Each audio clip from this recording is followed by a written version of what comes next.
Hello, Hurricanes. Welcome to Huntingtown High School, year 2023-24.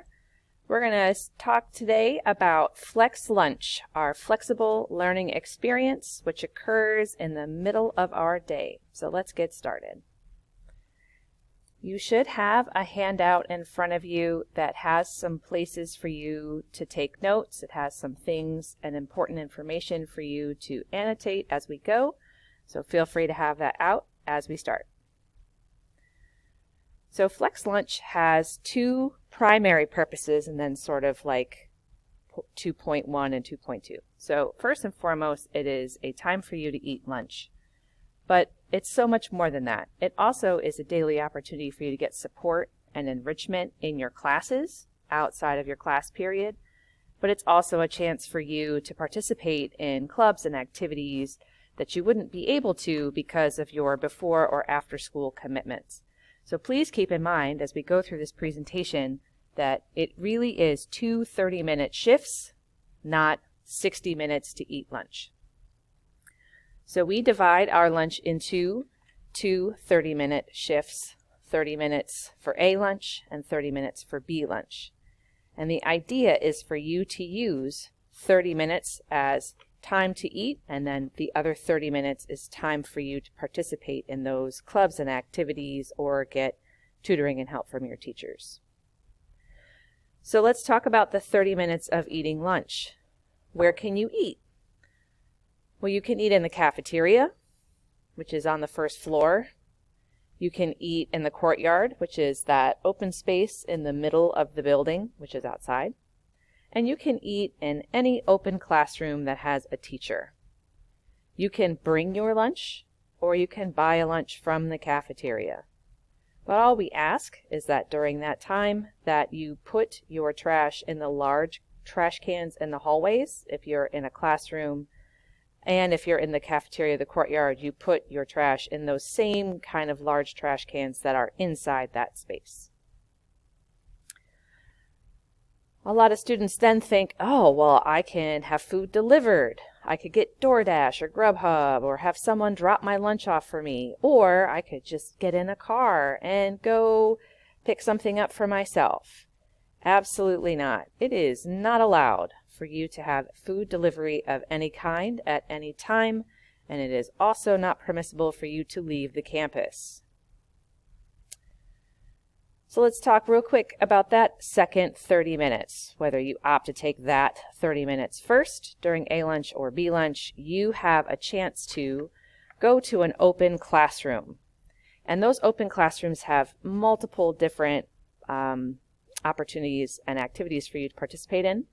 Sometimes it's just making up missing assignments, making up tests, redoing assignments. You can complete your schoolwork projects, work on group work, do your homework. You can get extra help from your teachers or student tutors. You can even join clubs, which will start after Flexpo, which we'll talk about in a little while. You can even visit with a mentor. We also have other larger spaces that you can go to for those 30 minutes of opportunity. You can read or do research in our media center. You can go to the media lab to work on your writing or do additional group work.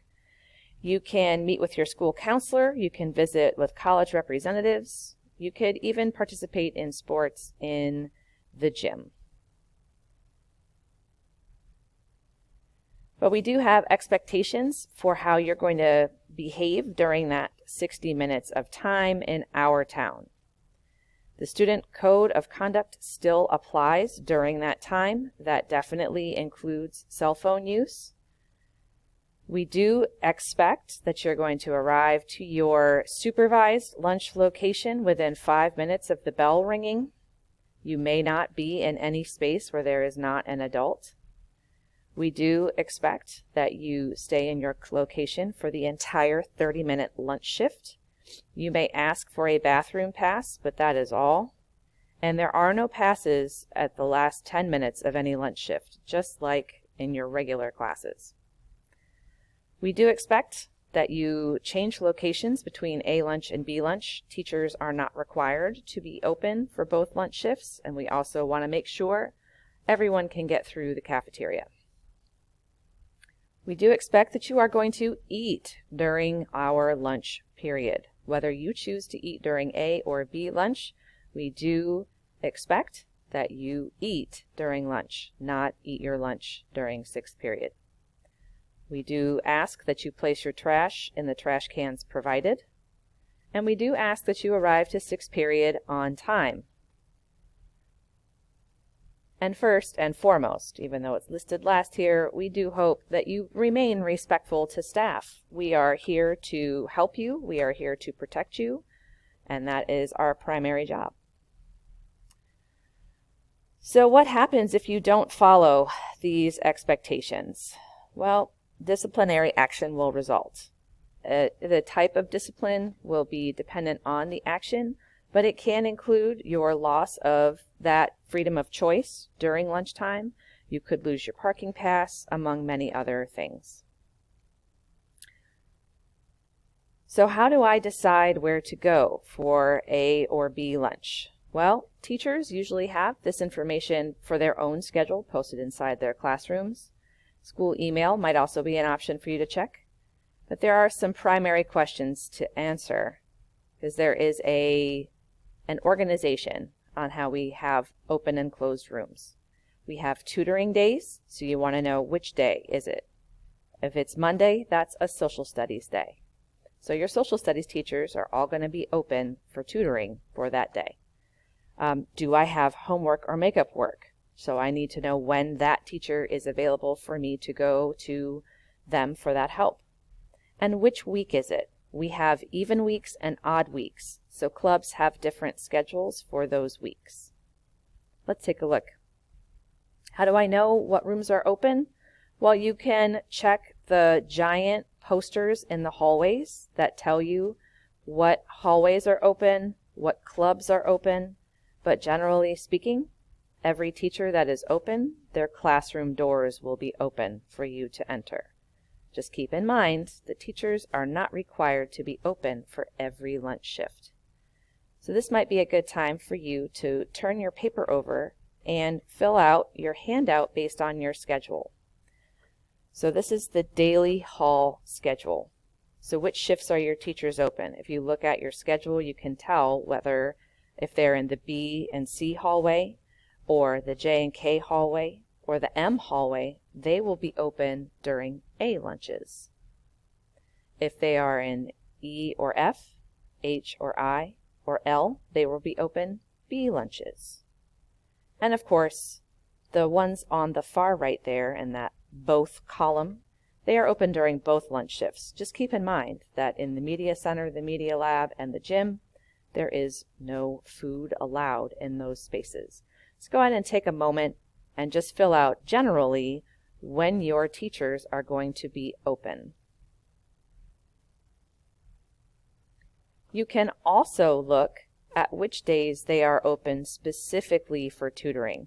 So your teachers can require you to come to their classroom for extra help, for makeup work, for a test, for a redo, and these are the days that they can specifically require you to attend.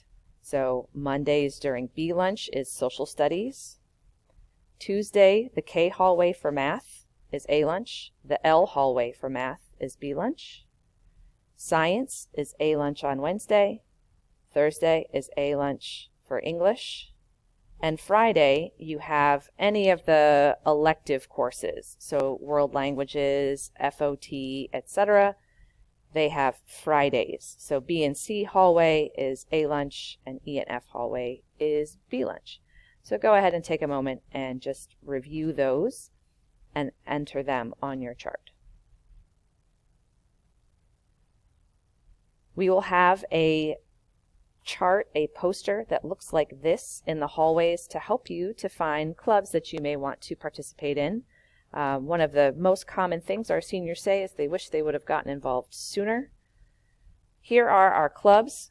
but there are so many, we have to divide them between even and odd weeks. So if you look, you can see here, this is the odd week during A lunch, an odd week during B lunch per day. It tells you what the room number is for each of the clubs. So you can pick which clubs you may want to attend. Odd weeks and even weeks go by whatever the date is for Monday. So if Monday is the 1st, that's odd, so we are going to follow the odd week schedule. So that's odd, this one was even, and some of these are going to change a little bit, so your document may look different than mine. So this is going to conclude our first portion about how lunch is organized. Our next recording will be a little more about some frequently asked questions. Hope you have a great day, and thanks for listening.